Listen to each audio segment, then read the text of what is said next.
Bonjour tout le monde. Hey, on a une grande foule ce matin avec nous. Donc, on est petit panel très convivial aujourd'hui avec l'équipe de Halte Coop. Donc, je vais faire une présentation de qui est sur scène aujourd'hui pour ce panel. Puis, après, on va commencer.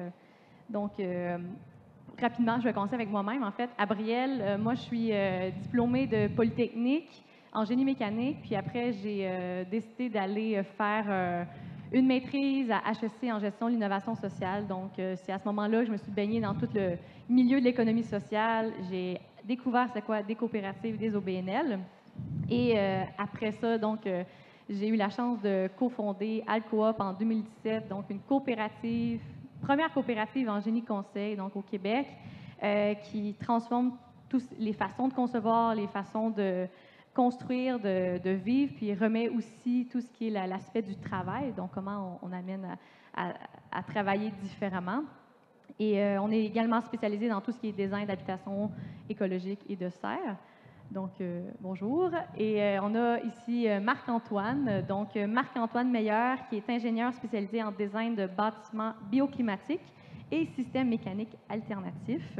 Donc, Marc-Antoine a travaillé pendant 5 ans au Centre de recherche en énergie propre de ressources naturelles Canada comme expert en efficacité énergétique et réduction de gaz à effet de serre. Puis, en 2017, donc, j'ai rencontré Marc-Antoine et c'est là qu'on a cofondé ALT, donc cofondateur aussi de ALT Coop.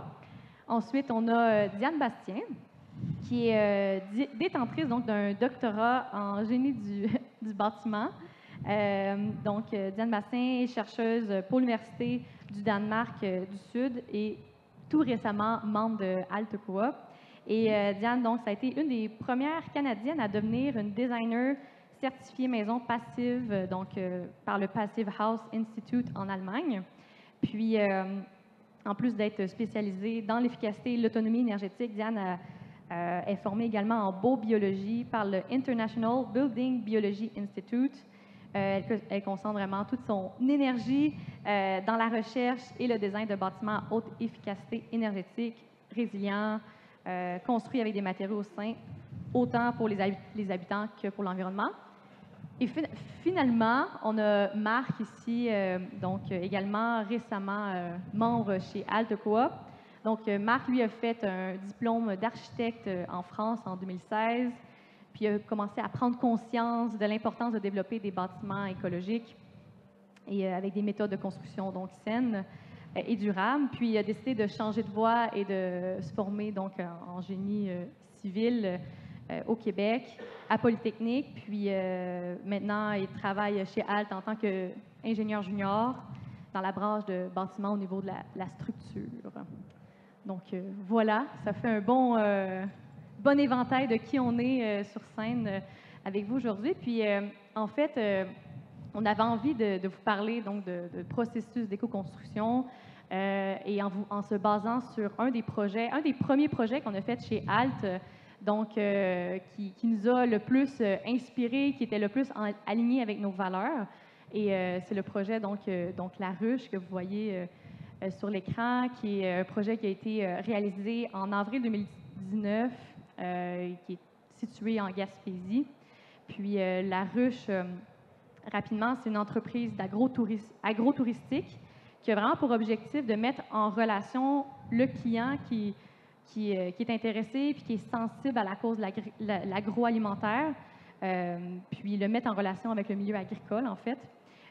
Puis pour y parvenir, ils ont mis en valeur tous les talents des producteurs agricoles de la région et en offrant aux touristes une nouvelle façon de voir le territoire, puis en proposant à la population locale donc un lieu qui favorise les échanges humains. Donc, en fait, c'était un lieu de rassemblement, d'hébergement,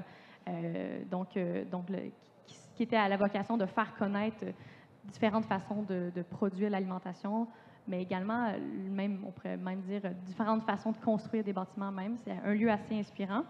Puis, dans le fond, ALT a accompagné La Ruche dans ce processus de conception. C'est une auberge d'environ 3600 pieds carrés sur 2 étages Puis elle comporte 6 chambres en haut avec serre solaire passive, une serre solaire qui est annexée en fait au côté sud du bâtiment. C'est une autoconstruction en chanvre. Puis, dans le fond, dans les premières années, le bâtiment se veut être un bed and breakfast et tranquillement se ajouter aussi une vocation de table champêtre. Donc, l'utilisation des produits fait localement dans leur propre espace d'agriculture et servi sur place dans ce bâtiment-là. Donc, voilà, on va passer à travers les étapes un peu de ce projet-là, poser des questions à nos experts ici sur scène. Et à la fin, on va avoir aussi une période de questions pour... C'est à Baie des Sables. Oui, à Baie des Sables, exact. Donc voilà, puis merci pour préciser.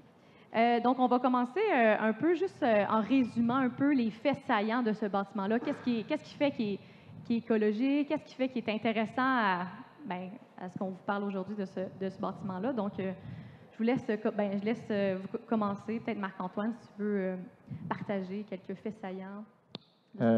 Oui, c'est un projet déjà de base en autoconstruction. C'est un type de client qu'on aime beaucoup chez Alt parce qu'on a vraiment une relation, un lien de confiance qui se bâtit, puis on peut souvent sortir un peu du conventionnel que les entrepreneurs préfèrent.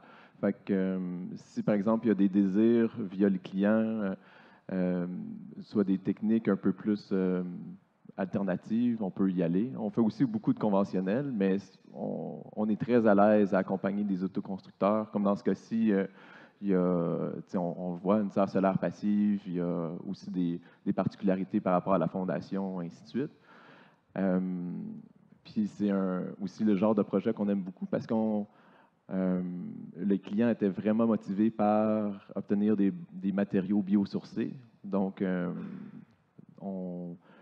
on parle de revêtement intérieur-extérieur en bois. On parle d'une double de charpente en bois qui ont été sciés sur place. Donc, quand ils ont choisi le lieu d'implantation du bâtiment, le bois qui est coupé, qui ont été bûchés pour faire l'espace pour l'implantation du bâtiment, il a ensuite été scié, en fait séché, scié pour ensuite servir pour la charpente. Fait que ça, c'est entre autres vraiment des beaux aspects du projet là, pour commencer. Pour ce bâtiment-là, on a aussi essayé d'optimiser le design solaire passif le plus possible. Ici, on est vraiment allé avec une orientation plein sud parce qu'il n'y avait pas de contraintes particulières dans ce projet-là. On pouvait se le permettre. On a aussi utilisé vraiment une forme plus allongée du bâtiment pour avoir comme une grande façade sud. Et quand on veut y aller pour annexer une serre à un bâtiment, des fois, ça amène des défis supplémentaires, par exemple au niveau de la fenestration. Donc, au niveau du mur commun, ils sont vraiment allés avec des grandes ouvertures de fenestration pour à la fois que la lumière rentre dans la serre, mais après ça, qu'elle pénètre aussi dans l'auberge. Puis avec la disposition, au niveau plus d'architecture, où on dispose les pièces où on est là plus comme pendant la journée, comme la salle à manger, le bureau. On a mis comme les pièces de vie plus au sud, avec les pièces plus techniques, le rangement, les salles de bain, tout ça plus au nord, pour qu'on ait les portions du bâtiment les plus agréables à être. Puis, ils ont vraiment fait attention à utiliser des matériaux très sains et naturels le plus possible. Marc-Antoine a déjà parlé un petit peu de l'utilisation vraiment intensive du bois. Donc, le bois local coupé sur place qui a servi pour la charpente. L'extérieur est en revêtement de cèdre, qui est super durable. À l'intérieur aussi, il y a vraiment beaucoup de lambris de bois. Puis également, les fondations ils ont été en bois. Marc va en parler un petit peu plus. En plus du bois, ils ont utilisé le gypse comme revêtement intérieur. Même des fois, il y a eu certaines... vu qu'il y avait l'ambition d'éventuellement produire de la nourriture, avec une cuisine qui éventuellement va devenir commerciale. Donc, on est allé avec... on a prévu les exigences qui allaient être nécessaires pour ce type d'espace-là en y allant avec double gypse pour que le bâtiment soit déjà prêt quand les usagers vont être à rendre vivante cette fonction-là du bâtiment. On a également une portion de toit vert sur la serre qu'on peut voir un petit peu sur la photo, là. Donc, on a la fenestration de la serre, puis après ça, on a un petit toit horizontal où on est allé mettre de la végétation qui va venir apporter un effet de refroidissement par l'évaporation, par les plantes. Puis également qui va venir absorber l'eau de ruissellement, donc à la longue qui va venir ralentir l'usage prématuré, si on veut. En minimisant les eaux de ruissellement, ça apporte plein de bénéfices qui va venir rallonger la durabilité de vie. Au niveau du design solaire passif, on a aussi une dalle de béton exposée qui sert de masse thermique, qui va venir absorber la chaleur du jour et la remettre la nuit. Donc, ici, sur cette image-là, on voit également la pente du toit qui a été choisie pour optimiser l'éclairage naturel, ou avec l'orientation plein sud et puis un toit en faible pente comme ça, on a vraiment le soleil qui peut pénétrer profondément dans le bâtiment. Donc, c'est plein de petits détails architecturaux qui viennent à la fois bonifier la qualité de vie des usagers du bâtiment et venir en même temps réduire l'impact écologique du bâtiment. Oui. Puis, c'est vrai qu'aussi, il y a eu beaucoup d'enjeux techniques dû au fait qu'il y avait le bois nécessairement du lieu qui a été utilisé. Et notamment le fait qu'on a utilisé très peu de béton, comme on peut le voir, c'est ce qu'il y a sur le gris que vous pouvez voir. C'est les seuls endroits où il y a du béton, tout le reste a été fait en bois, notamment une partie des fondations qui ont été faites en bois. Qui ont été faites en bois traité pour pouvoir supporter justement l'humidité due au sol.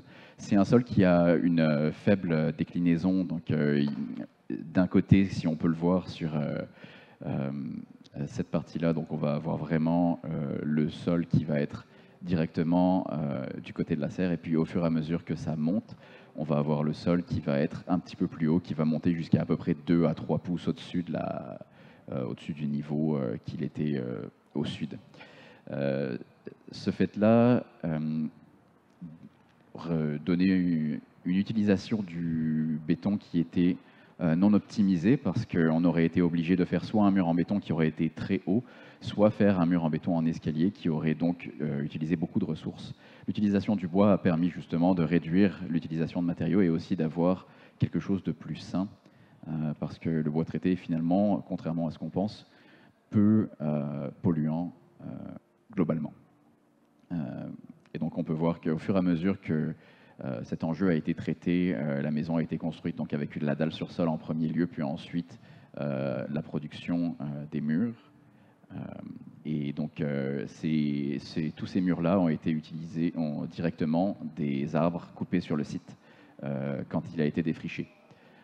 Les éléments préfabriqués vont être les poutres de toiture et les poutres de plancher qui, elles, avaient besoin d'être certifiées pour supporter un certain niveau de poids. Et ensuite, la serre a été construite sous ce même principe.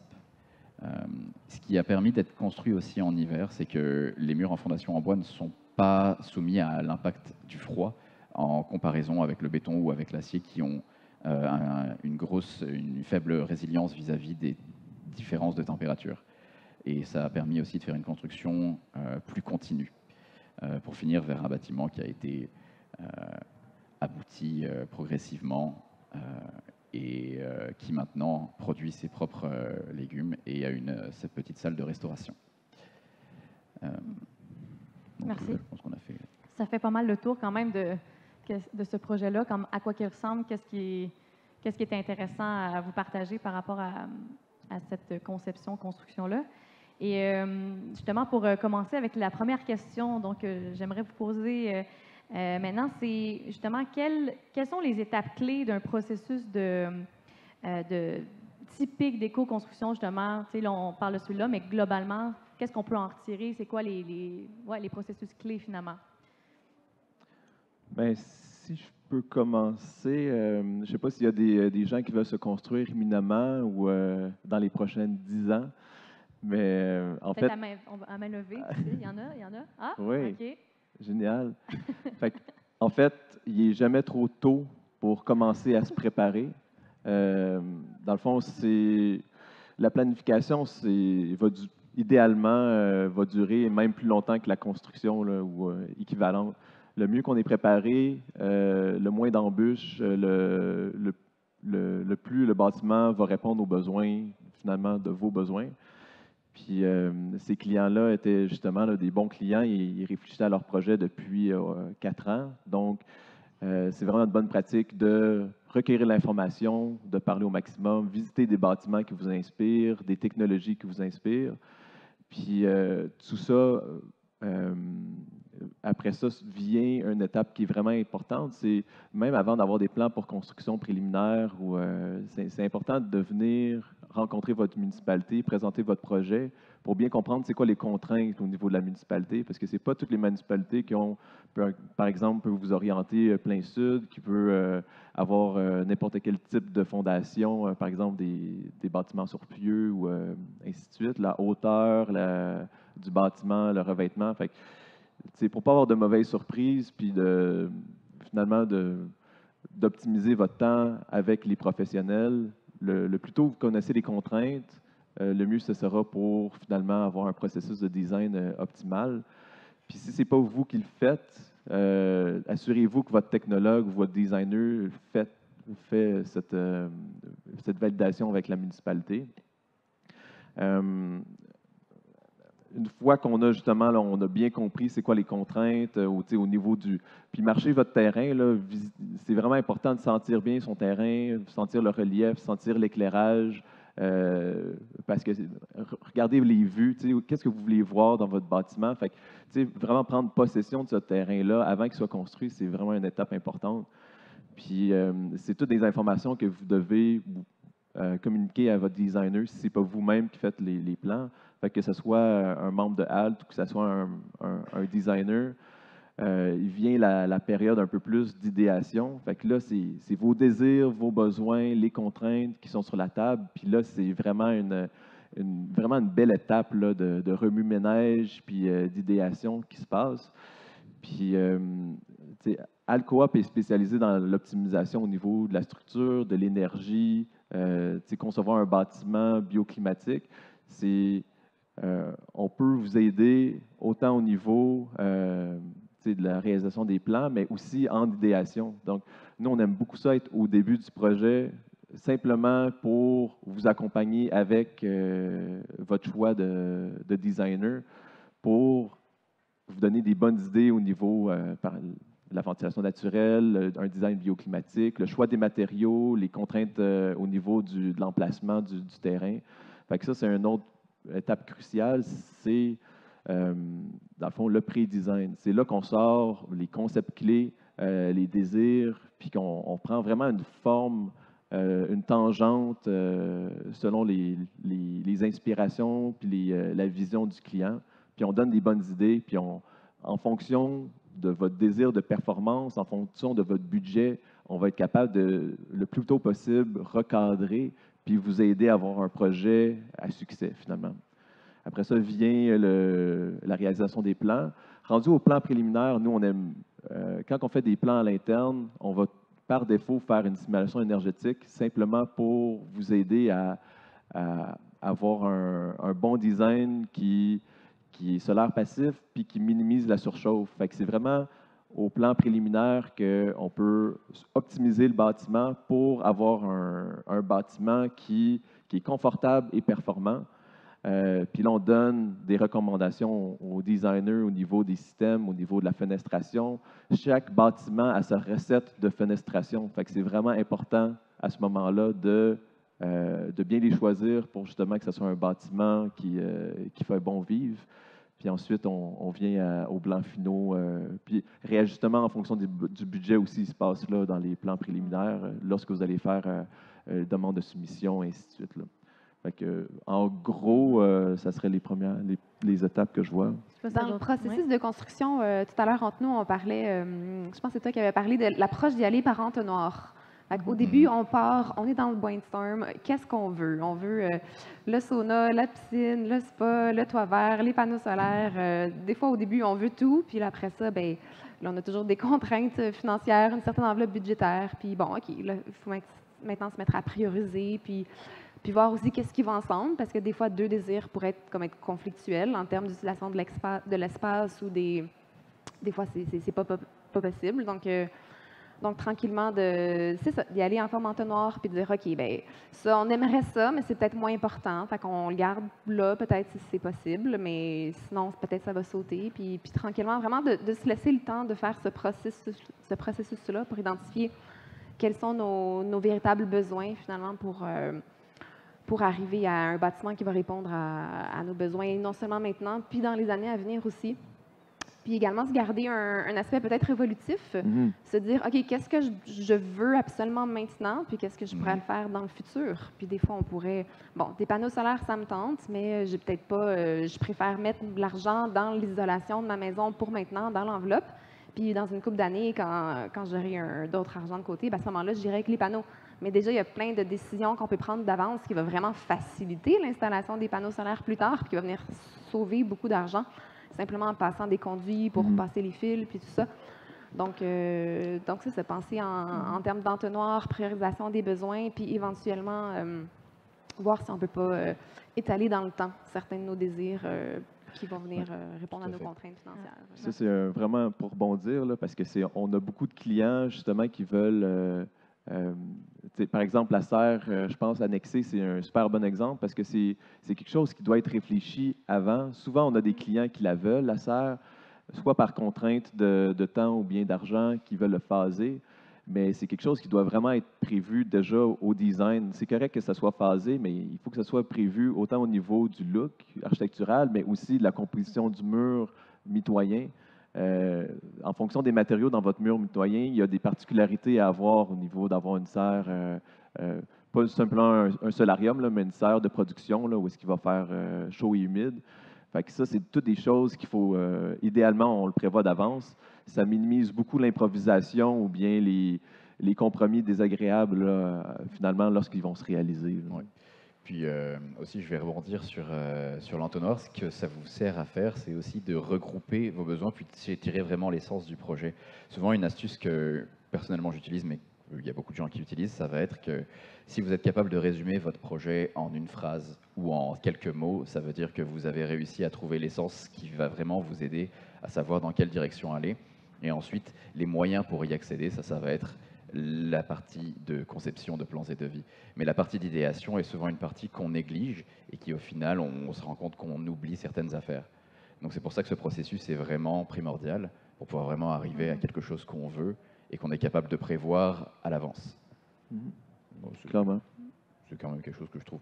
Puis si jamais, là, moi, j'ai pas encore de terrain, là, tu sais. Puis j'aimerais tellement ça, avoir une maison éco-construite. Est-ce que je peux commencer un certain processus ou d'idéation ou comment? Est-ce que ça c'est possible? Ou? Mais le plus tôt, le mieux. Tu sais, déjà, lorsqu'on rencontre les clients pour la première fois, on va leur demander, là, arrivez déjà avec votre banque de photos, inspiration, puis lorsqu'on va les rencontrer, on va parler de matériaux, on va parler d'espace, on va parler de vision, on va parler de résilience. C'est où est-ce qu'ils veulent se rendre dans leur idéal, puis c'est où est-ce qu'ils veulent se rendre vraiment dans leur, au niveau réalistement dans leur budget pour être capable de tout merger, d'en faire un projet à succès. Mais le plus tôt qu'on s'y prend d'avance, le plus ça sera raffiné, puis que ça va couler aisément au niveau du design. Puis c'est certain typiquement, on arrive, comme on répète un peu, mais c'est super important, puis c'est normal, on arrive souvent avec un projet, puis on veut beaucoup de choses. Il y a beaucoup de besoins et désirs, puis c'est correct parce que c'est notre projet de rêve. Puis là, le processus de design, ça va vous permettre de vous ouvrir à un designer qui a une vue extérieure, puis qui va vous permettre de vous questionner, puis vous faire, dans le fond, jumeler des choix, dans le fond, avoir épuré certains espaces, et ainsi de suite. C'est vraiment un processus agréable, des fois confrontant, mais surtout agréable, vous allez voir. Puis c'est le plus tôt d'avance, le mieux, définitivement. Si on est prêt mentalement, là, oui. C'est bon. Puis, tu as parlé de résilience, justement. Puis, pour nous, c'est quand même intéressant. On aime beaucoup tout ce qui est l'aspect résilience dans les projets sur lesquels on travaille. Puis, justement, ça serait quoi pour vous, les différents éléments clés qui pourraient assurer une résilience autant en eau, en énergie, en nourriture pour ce type de projet-là? C'est un projet vraiment inspirant ici parce qu'on a la serre juste à côté de la cuisine, finalement. Donc, c'est vraiment l'idée d'utiliser l'espace. Puis là, on se rappelle, c'est en Gaspésie, il fait quand même froid. Donc, c'est sûr, ils vont cultiver l'été dans le jardin, mais d'avoir une serre, ça permet vraiment là, de laisser les tomates mûrir passer le mois de septembre. Donc, avec la gestion aussi de la serre, ça permet vraiment de valoriser l'utilisation des produits locaux du terroir. Dans ce cas-là, il n'y a pas particulièrement de mesures en termes de résilience en eau et en énergie qui ont été implémentées à date.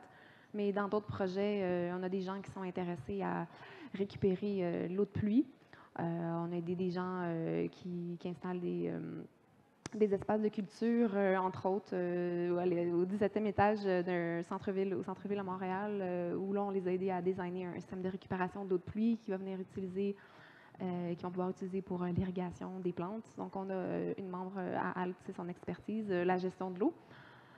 Ce qui est peut-être plus fréquent, c'est beaucoup de personnes dans le résidentiel. Ils veulent, par exemple, avoir des barils d'eau de pluie, mais c'est quelque chose de plus gros que juste le petit baril qu'on installe à côté de notre cabanon. Il y a des belles solutions enfouies. Souvent, comme c'est plus facile si on essaie de garder l'eau extérieure pour l'extérieur, puis l'eau à l'intérieur pour l'eau de l'intérieur. Si on essaie de rentrer l'eau à l'extérieur à l'intérieur, c'est là que les défis se multiplient.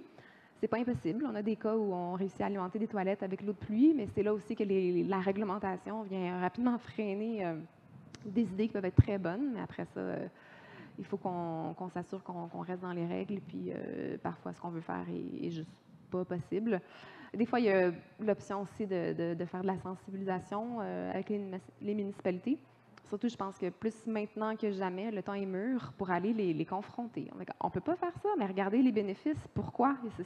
C'est quoi les risques? C'est quoi les bénéfices? Puis c'est de les challenger. Puis qui sait, peut-être des fois, on peut les motiver à venir même évoluer leur réglementation, que créer un projet pilote. Oui?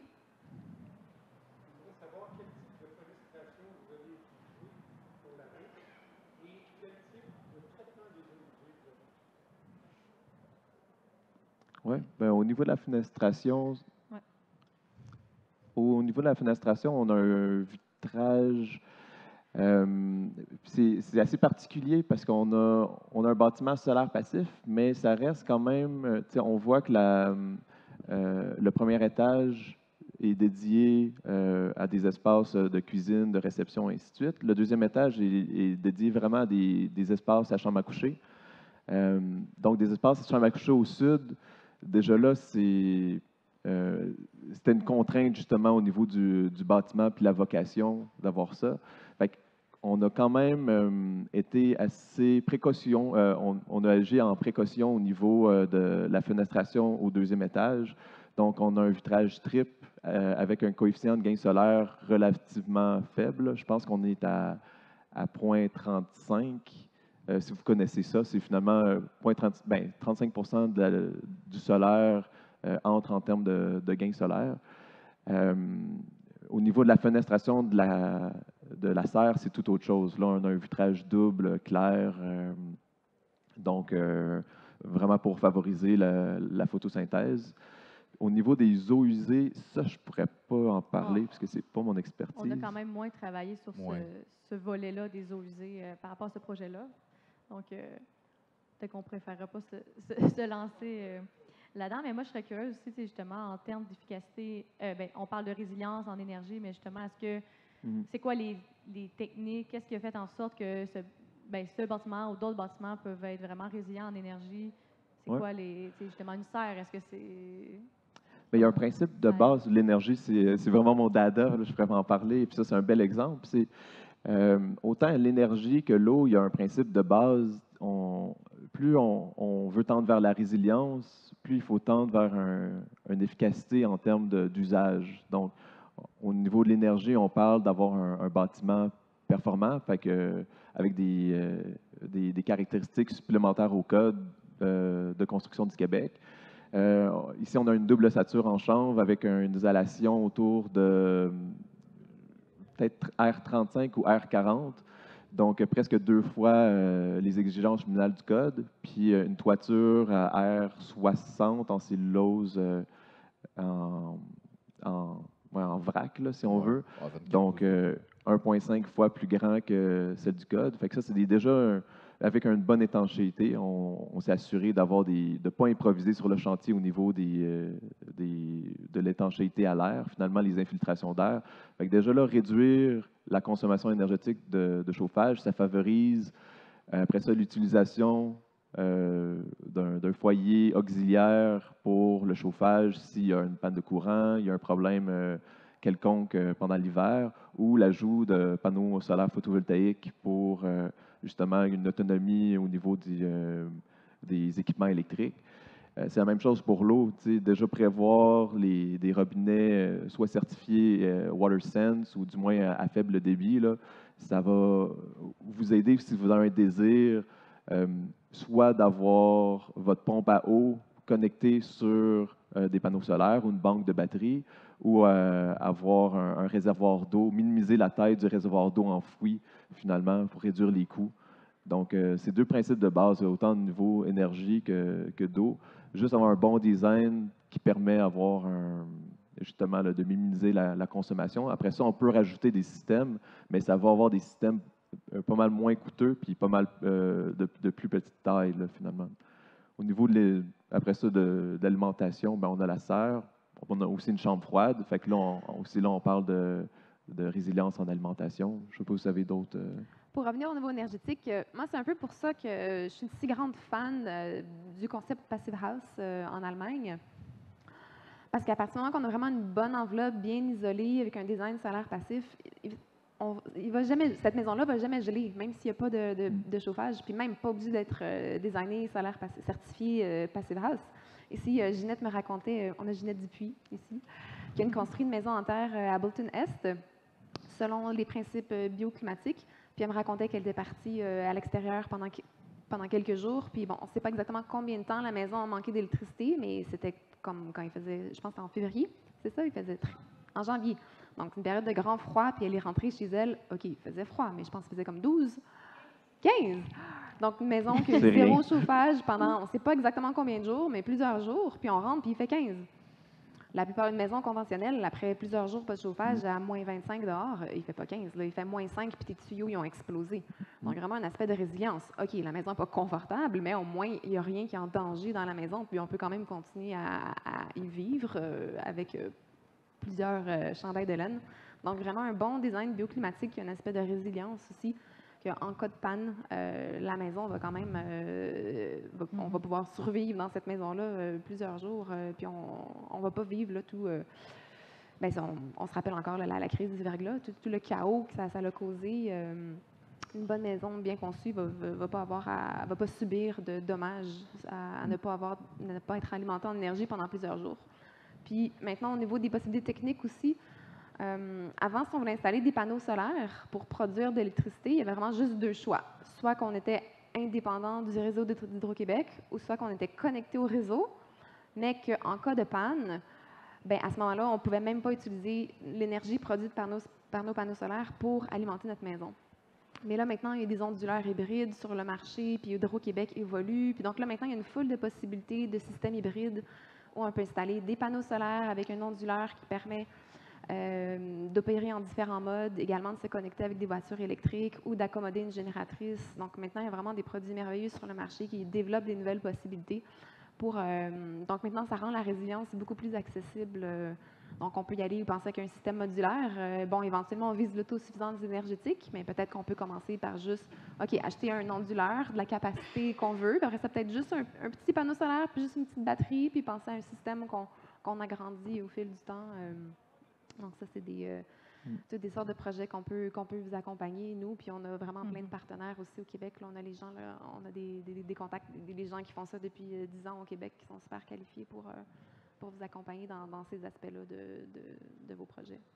Juste pour rebondir, parce que l'énergie, j'adore ça.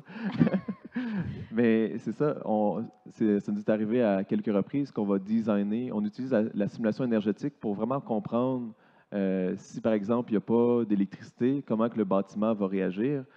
Puis c'est possible justement de dimensionner un poêle à bois, par exemple, ou bien un chauffage auxiliaire, s'il n'y a pas d'électricité, pour garder une température soit complète ou minimale pour le bâtiment, ou du moins juste s'assurer que le design solaire passif soit en mesure de, par exemple, garder le bâtiment en dehors des températures GELIF, là. Donc, c'est ça, on utilise des outils performance pour être capable de s'assurer d'une résilience. Fait que c'est assez intéressant, là. On n'avait pas ces outils-là il y a 20 ans. Maintenant, on les utilise pour faire justement là, plus à l'adaptation là, des changements climatiques ou du moins s'approcher d'une certaine résilience, là. Ouais. Marc, est-ce que tu peux... Moi, je dirais pour clôturer, si on clôture ce sujet, c'est pour ça aussi qu'on parle souvent du fait que l'énergie la plus écologique, c'est celle qu'on n'utilise pas. Mm. Et donc, le fait d'avoir justement un bâtiment qui consomme très peu d'énergie ou qui en a très peu besoin pour rester vivable, c'est justement une des façons les plus écologiques de travailler, là. Mm. Cool, merci. Ça fait pas mal le tour, là. J'ai envie de sauter sur un autre volet. Dans le fond, chez Alt, on fait des conceptions avec des matériaux naturels, neufs. Mais justement, tu sais, si on sort un peu puis on va plus toucher à tout ce qui est matériaux recyclés finalement, justement, si on avait fait ce bâtiment-là avec des matériaux recyclés, c'est quoi que la différence finalement dans le processus de design quand on utilise des matériaux recyclés? Est-ce qu'il y a une différence? Comment on fonctionne? C'est intéressant. Ma copine et moi, on s'est construit entièrement avec des matériaux recyclés, une petite maison là, qui a coûté 15 000 $. Fait que c'est vraiment intéressant de pousser le bâtiment à sa limite pour voir, autant au niveau écologique que monétaire, où est-ce qu'on peut se rendre. Puis on a eu justement on a pris connaissance de c'est quoi les contraintes, c'est quoi les bonnes pratiques, là. Mais je dirais que l'élément principal ou les éléments principaux, lorsqu'on bâtit en recyclé, on ramène ça à la planification. Déjà, quand on fait une autoconstruction, on allonge la durée d'un projet peut-être de 2, mais si on bâtit en recyclé, encore plus long. Pas nécessairement sur le chantier, mais du moins pour la planification. L'idéal, c'est d'avoir connaître vos matériaux avant de bâtir. Donc, si vous voulez construire avec des isolants recyclés, par exemple des cœurs de porte ou bien des fenêtres recyclées, idéalement, on les a pour faire le design, pour minimiser le temps sur le chantier, pour concevoir le bâtiment selon ces dimensions-là qui vont être probablement atypiques. Donc, la phase de recherche, la phase d'aller chercher, entreposer ces matériaux-là, c'est vraiment c'est primordial à ne pas négliger. Puis, le design, le plus efficace, ça sera sur le chantier et le moins de pertes, ça sera aussi sur le chantier. On veut minimiser les coupes, on veut minimiser la transformation de ces matériaux-là. Donc, c'est autant bon au niveau de l'efficacité de votre temps que l'efficacité, au final, de la gestion des déchets de construction, là. Fait que planification, définitivement, planification entreposage numéro 1, là. Oui. Donc, construire un cabanon avant la maison pour Ah ouais, entreposer. abri tempo, tout ça. Disons, je ne sais pas si tu veux y aller. Vas-y, j'ai la Disons, au niveau de la planification, il y a quand même quelque chose qui est très différent quand on va utiliser des matériaux recyclés, c'est que le processus de design aussi demande plus d'aller-retour. C'est-à-dire qu'avant d'aller chercher vos matériaux recyclés, vous avez besoin de savoir ce que vous voulez et vous avez besoin d'avoir une idée de la grandeur de votre bâtiment. Mais par exemple, vous allez chercher des fenêtres recyclées. Vous n'allez pas avoir les dimensions exactes que vous voulez, vous allez trouver des choses un petit peu spéciales. Vous n'allez pas avoir exactement la dimension que vous pourriez avoir si vous alliez chez le manufacturier. Donc vous récupérez toutes les fenêtres que vous avez besoin pour avoir votre bâtiment d'une certaine dimension. Et là rentre la deuxième phase de conception qui va être d'adapter votre projet à ce que vous avez. Et ça, c'est un processus qui est inversé comparé à ce qu'on fait d'habitude. Après, quand on arrive à cette phase-là, ça va être la phase de planification parce que les matériaux recyclés sont des matériaux souvent qui sont un petit peu plus fragiles. Ce qui veut dire que le processus de mise en place doit être adapté à ces matériaux-là. On doit avoir une technique de construction qui est plus simple, qui est plus facile, surtout parce que si on fait du matériau recyclé, souvent on fait plus d'autoconstruction. Donc qui dit autoconstruction dit un petit peu plus de maladresse, donc avoir un processus un petit peu plus foolproof pour pouvoir faire ça. Ça, c'est quelque chose qui est extrêmement important pour justement réduire les pertes et ensuite, à partir de là, vraiment avoir une construction saine. Puis aussi, c'est pas toutes les. Dans le fond, lorsqu'on recycle des matériaux, il y a certains matériaux qui ont une deuxième vie. Certains matériaux recyclés, c'est soit un déchet de l'industrie, comme les cœurs de porte, ou bien qui ont finalement, ils ne rentrent pas dans les standards de l'industrie. Fait que c'est comme un peu sont donnés à rabais, finalement. Il faut faire attention lorsque c'est des matériaux qui ont une deuxième vie. C'est pas. Il faut quand même être assez sélectif au niveau de la qualité parce que ça va quand même aller dans le bâtiment. Fait que si c'est des matériaux qui ont été contaminés, par exemple, si c'est du bois qui est recyclé, contaminé, c'est pas idéal. Même chose, les fenêtres, oui, il y a beaucoup de fenêtres, des portes et fenêtres sur le marché, mais c'est oser essayer d'avoir des fenêtres les moins rangées possibles, les meilleures conditions possibles, parce que vous allez bâtir votre design là-dessus. Puis si vous vous rendez compte qu'ils sont décellés, si vous vous rendez compte que finalement dans 5 ans, il faut vous la changer, vous n'êtes pas gagné d'avance. Nous, on a construit notre mini-maison avec 13 portes et fenêtres, puis finalement, il y en avait notre porte puis 2 fenêtres étaient décellées, il a fallu les remplacer. Fait que il y a une limite à vouloir être économe dans notre design. Puis surtout pour les portes et fenêtres ou des matériaux justement que leurs fonctionnalités peuvent dépérir avec usage. Si c'est des matériaux de seconde main, essayez d'être assez critique puis d'avoir des certaines exigences, pas prendre n'importe quoi. C'est vraiment ça va vous simplifier la vie puis éviter de travailler en double. Tiens, Marc-Antoine, ça fait 2 ou 3 fois que tu mentionnes cœur de porte. Explique qu'est-ce que c'est des cœurs de porte. C'est rendu un mot comme dans ton vocabulaire courant. Mais peut-être en quelques mots, là, en quelques mots. Effectivement. Voilà. Oui. Oui. Donc, les cœurs de porte, quand je parle de cœur de porte, c'est chaque porte extérieure, donc une porte isolée qui a une fenêtre. Pendant sa fabrication, finalement, ils font une porte complète, puis ils vont finalement découper le trou de la fenêtre, puis c'est un déchet de l'industrie, finalement. Donc, c'est une ressource qui est générée, dans toutes les fabrications de portes et fenêtres, puis qui sont données à rabais, qui peuvent être utilisées dans diverses applications au niveau du bâtiment, puis sont en différentes, finalement, grosseurs. Les plus grands panneaux, c'est 22 pouces par 64 pouces. Donc, quand même des bons panneaux. Puis, donc, finalement, c'est 2 pouces de polyuréthane qui équivaut à R8, R10 en termes de conductibilité thermique, avec 2 tôles d'acier galvanisé. Fait que ça reste un matériau qui peut être pratique, tout dépendant.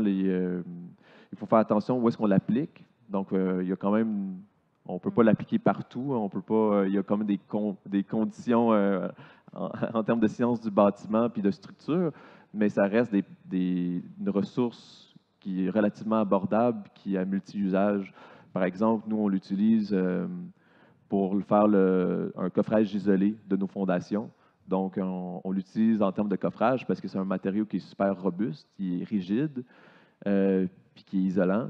Donc, lorsqu'on fait un coffrage dans nos constructions chez nous, on fait notre coffrage, puis finalement, on ne décoffre jamais. On va juste rajouter un autre isolant si on en a besoin d'une performance énergétique de plus que R10, je vous le conseille. Mais ça permet d'avoir un isolant récupéré, donc augmenter la valeur écologique d'un projet. Donc, je vais peut-être juste... dernière petite question, là, mais vous allez me répondre en une phrase, là, parce que je vais laisser quand même au moins quelques questions au public. Dire rapidement, là, en une phrase, c'est quoi justement les plus gros défis de ce type de projet-là, en fait? Si vous y allez. Vas-y. Je dirais avec l'importance de la planification. On en a parlé vraiment souvent, mais puis surtout quand on veut une maison écologique, on a comme des ambitions qui vont plus loin qu'une maison conventionnelle, bien, ça prend du temps. Donc, il faut se laisser le temps.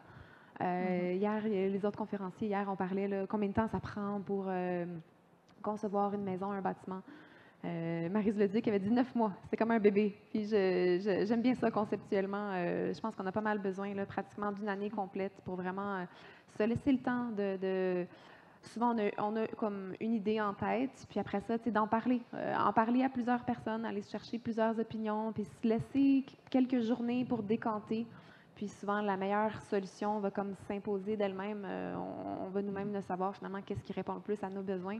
Mais se laisser le temps pour que tout ce processus-là se fasse dans le plaisir aussi. C'est un projet de vie vraiment marquant, se construire un bâtiment. Donc, se laisser le temps de vivre ça. C'est sûr qu'on est au Québec, il y a des saisons de construction, puis là, on se dit, OK, on veut que ce soit avant l'automne prochain. Puis là, OK, puis si on manque cette échéance-là, ça veut dire comme 6 mois plus tard ou 9 mois plus tard, ben OK, mais finalement, 9 mois plus tard, si c'est une maison que vous êtes pour habiter toute une vie, peut-être que ça vaut la peine. Donc, l'importance de la planification, puis de prendre le temps, puis d'accepter aussi de faire des compromis. Souvent, on veut vraiment plein de choses, puis à un moment donné, on n'a comme pas le choix de prioriser, puis de se dire, OK, qu'est-ce qui est le plus important pour moi? Est-ce que c'est l'utilisation de produits recyclés? Est-ce que c'est vraiment l'aspect de maison saine? Bon, moi, je veux bien là, réutiliser les déchets de l'industrie puis les centres volantes, mais est-ce que je veux vraiment comme des produits chimiques dans mon béton que je vais marcher pieds nus dessus? Peut-être pas. Donc, des fois, il y a des conflits. On veut réutiliser des matériaux, mais souvent, ils peuvent être contaminés. Après ça, est-ce qu'on veut vraiment rentrer ça dans nos maisons? Donc, essayer de penser à tous les liens qui peuvent se faire, prioriser qu'est-ce qui est vraiment le plus important pour nous dans notre condition maintenant. Merci. Peut-être plus qu'une minute, je m'excuse. Ouais, pas de problème. Bon, moi, ça va rapidement. être très très rapide. On va dire ça va être la partie un petit peu plus rébarbative, qui va être la communication, l'apprentissage des normes, qu'est-ce qu'on a le droit de faire, qu'est-ce qu'on peut faire, bien communiquer avec la municipalité, sans faire des alliés et non pas sans faire des ennemis. C'est une des choses les plus importantes, c'est-à-dire communiquer avec eux et leur expliquer que ce qu'on veut faire, c'est aller au-delà des attentes et à ce moment-là, travailler avec eux pour pouvoir aller vers ce projet plutôt que l'inverse. Cool. Oui, puis moi aussi, je vais être sur la planification, je pense. Parce que, tu sais, on le voit beaucoup là, dans les dernières années, l'approvisionnement des matériaux, surtout les matériaux écologiques, est parfois difficile. Donc, une bonne planification, au besoin, planifier un entreposage, c'est super important. Là. Tout le monde, si vous connaissez un peu le bâtiment écologique, il s'arrachait les panneaux Eco4, c'est des panneaux de fibre de bois, parce que l'usine a cassé au mauvais moment. Fait que après ça, si vous êtes dernière minute, vous allez vous ramasser avec un matériel que vous n'aimez pas vraiment, puis qui va vous décevoir finalement, là, qui va vous peser. Là. Fait que donc, planification, puis d'avoir un lien de confiance avec vos professionnels. Choisissez un entrepreneur. C'est sûr qui sont très achalandés, mais le plus tôt que vous le réservez, votre entrepreneur, le plus de chances que vous allez avoir quelqu'un qui a un fit finalement pour votre projet. Donc, même chose pour vos experts. Si vous voulez aller un peu plus loin en termes de performance ou en optimisation, le plus tôt vous prenez pour consulter vos experts, le plus ils seront disposés à faire un bon travail pour votre projet. Oui. Puis, merci, c'est clair. Est-ce qu'on a des questions dans la salle? Juste un petit rappel, on est en direct sur la page Facebook de Foire Écosphère et la conférence sera aussi diffusée ultérieurement sur le site web. Alors, on vous invite à utiliser le micro pour vos questions, s'il vous plaît.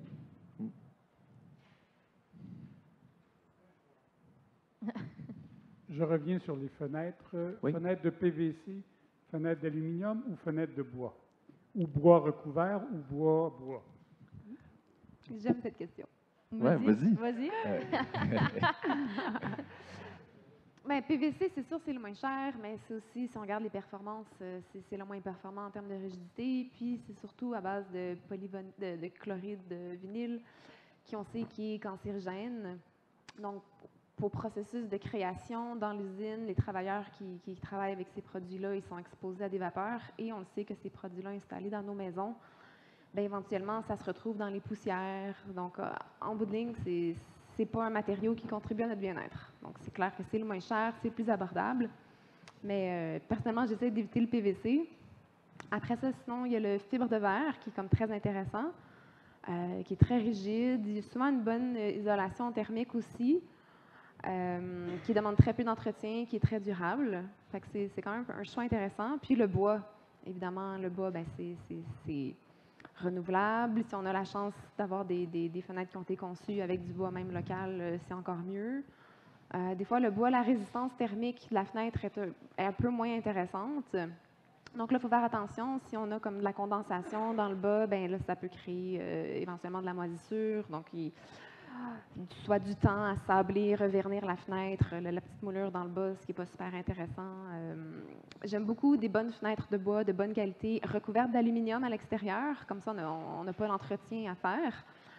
Sinon, si ce n'est pas recouvert d'aluminium à l'extérieur, c'est juste bois, ben, il faut vraiment se planifier dans notre agenda à chaque 5 ans. Si on est chanceux, plusieurs heures pour faire l'entretien des fenêtres ou un budget pour faire l'entretien. Donc, personnellement, j'aime vraiment beaucoup l'option bois avec aluminium. Mais il faut bien faire attention à la performance thermique. C'est un peu difficile d'aller chercher la performance thermique désirée. Donc, si on vise plus le haut de gamme, performance énergétique, peut-être y aller avec fibre de verre. C'est mon opinion personnelle. Je ne sais pas si vous avez des choix préférés. Non, mais c'est... Ouais, moi, j'aime bien le bois juste parce que c'est plus naturel. Après, comme on dit, c'est vrai que c'est un matériau qui est plus difficile, puis ça demande de l'entretien. C'est quelque chose qui est toujours à planifier dans n'importe quelle construction, c'est que le coût de la construction n'est pas le coût réel du bâtiment, c'est juste une partie. Le coût d'entretien et surtout toute sa durée de vie est un coût qui doit rentrer en compte dans votre estimation de budget. C'est quelque chose de très important à voir, donc, surtout avec les fenêtres, parce que ce sont des éléments critiques dans un bâtiment. Merci. Est-ce qu'on a une autre question? Ah. Vous allez peut-être penser que je suis un peu obsessif, mais comment... Je sais très bien que votre choix de fenêtre de bois recouvert d'aluminium, c'est vraiment le meilleur choix. Par contre, ce qu'il faut s'assurer excusez l'anglicisme, c'est d'avoir une circulation d'air qui fait en sorte que le bois reste sain et qu'il n'y a pas de coulisses sur la petite baguette, comme vous dites. OK, alors quels sont les systèmes de ventilation ou de recirculation d'air que vous privilégiez dans des maisons un peu comme la Ruche ou d'autres? Oui, c'est une super bonne question. Là, c'est très important pour nous lorsqu'on conseille nos clients sur la fenestration. Il y a un enjeu au niveau de la condensation. Fait que plus la fenêtre est performante, plus les risques de condensation sont faibles. Mais dans tous les cas, c'est tout un bon design de favoriser, comme vous dites, là, une circulation d'air qui va balayer cette couche d'humidité-là d'air humide qui va se créer sur le bord de la fenêtre, en périphérie de la fenêtre. Donc, là, c'est vraiment du cas par cas, là, mais des designs qu'on aime beaucoup, c'est surtout quand on a des pans de murs vitrés, c'est d'avoir justement les bouches de ventilation liées à l'échangeur d'air avec une gaine chauffée qui va sortir au niveau des grandes fenêtres, du moins, là, dans les espaces soit de vie et ou c'est ça, chambre à coucher. Puis, si ça, c'est pas possible, du moins avoir un brassage d'air, que ce soit avec un plafonnier ou ainsi de suite. Là, mais c'est important que l'air se déplace dans la maison. Il y a différents produits qui existent, puis d'autres même qui s'en viennent, là, vraiment des produits diffuseurs, dans le fond, linéaires, qui permettent d'avoir, dans le fond, un apport d'air neuf qui est tempéré, minimaliste, donc assez épuré.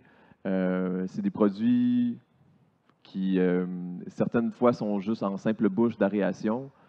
Donc, on peut en voir au-dessus des fenêtres, mais d'autres qui sont vraiment linéaires lorsqu'on a plus un mur rideau, si on veut. Donc, parfois, c'est possible de haut vers le bas lorsqu'on part du rez-de-chaussée avec une dalle, mais lorsqu'on est au deuxième étage, ça peut être du bas vers le haut. Donc, on le sait que la chaleur monte au niveau, lorsqu'on est en période de chauffage, donc vers le bas, du bas vers le haut, c'est mieux justement pour gérer la condensation, mais parfois c'est impossible. Il faut juste s'assurer d'avoir un bon entrepreneur en ventilation qui va designer ces bouches de ventilation-là pour avoir une bonne vélocité, pour que l'air soit capable d'aller du plafond justement au bas de la fenêtre, surtout quand on a des plafonds plus élevés, là, comme dans le 10 pieds. Là. Donc, c'est ça. Là. 2 options, mais dans tous les cas, il faut brasser l'air là, pour minimiser la condensation. Là. Moi, des produits de ventilation que j'aime beaucoup, au lieu d'avoir un échangeur centralisé avec des conduits qui va venir avoir des entrées et des sorties d'air dans différentes pièces, j'aime beaucoup ce qu'on appelle la ventilation décentralisée. Où là, on parle souvent d'un duo de 2 ventilateurs qui vont opérer en tandem. Un va souffler pendant que l'autre va pousser, puis après ça, ils vont échanger le flux d'air comme ça. Ça, c'est idéal pour la rénovation aussi. Si on décide d'améliorer l'étanchéité et l'isolation de l'enveloppe, à ce moment-là, peut-être qu'il faut penser à amener un petit peu d'air frais, puis c'est pas facile d'installer un échangeur centralisé des conduits dans une maison existante. Donc, pour les petites maisons et pour les rénovations, c'est vraiment une solution que je trouve vraiment intéressante. Puis en Europe, pour revenir sur les fenêtres, en Europe, ils ont plein de produits de fenêtres avec des petits systèmes de ventilation, des petites grilles dans le cadre de la fenêtre que tu peux ouvrir puis fermer. Ça, je trouve ça tellement merveilleux parce que ça permet de gérer. Des fois, on ferme la fenêtre à cause du bruit, à cause de la pluie, à cause des moustiques, mais c'est vraiment le fun d'être capable d'avoir ne serait-ce qu'un petit peu d'air à travers la fenêtre. Ça, je trouve ça vraiment le fun. Puis bon, c'est sûr qu'au Québec, quand il fait moins 35, c'est un peu froid, là, mais ça, je trouve quand même que c'est des solutions vraiment intéressantes, surtout pour les maisons qui veulent vraiment favoriser la ventilation naturelle au maximum. Ça peut être des apports intéressants. Si ça pourrait devenir disponible éventuellement, ça ferait mon bonheur. Bien, merci pour ça. Là, on est pas mal à la fin de la conférence. Donc, si vous avez d'autres questions, envie de jaser avec nous, on a un kiosque. Et comme vous voyez, on en mange des constructions et conceptions écologiques, l'efficacité énergétique. Donc, voilà. Puis clairement, ce qu'on retient, c'est une question, beaucoup l'idée de la planification, qui est très importante, et ce lien avec la municipalité, avec les différents acteurs quand vous faites ce type de conception, construction-là. Pour nous, c'est de se prendre d'avance, c'est un travail d'équipe, autant entre le client qui connaît incroyablement bien son terrain, ses ressources locales, que les différents experts techniques et la municipalité aussi. Donc, ouais, c'est de le voir comme ça, je pense. Merci beaucoup. Merci.